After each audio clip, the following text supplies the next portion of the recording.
Je me suis toujours questionnée sur ce genre d'argument. Pourquoi un enfant éduqué en dehors du cadre hétéroparental serait déséquilibré? Surtout que rien ne le prouve, scientifiquement parlant. En effet, Martine Gross, une ingénieure de recherche en sciences sociales de la CNRS, ainsi que ses collègues, ont fait de nombreuses recherches pour essayer de comprendre les nombreuses hypothèses énoncées contre l'homoparentalité.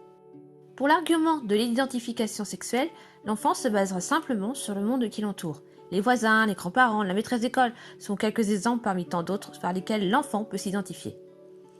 Pour le mensonge, eh bien, il suffit d'être honnête avec l'enfant et de lui expliquer, tout simplement. En effet, d'après la psychanalyste Geneviève Delessy de Parseval, l'enfant n'a pas besoin d'avoir un papa et une maman pour construire son identité, mais de savoir d'où il vient. Néanmoins, des mots ne suffisent pas. Il faut se baser sur des chiffres. Suzanne Golombok, professeure et directrice du Centre de recherche sur la famille à l'Université de Cambridge, a étudié le cas des familles de mères lesbiennes pour savoir si l'équilibre psychologique des enfants était similaire ou pas avec celui des familles hétéroparentales. La chercheuse ainsi que le reste de son équipe ont démontré que les différences entre ces deux types de familles étaient minimes. Il y a autant d'enfants avec désordre psychologique dans les deux groupes, que ce soit en termes de quantité ou de qualité.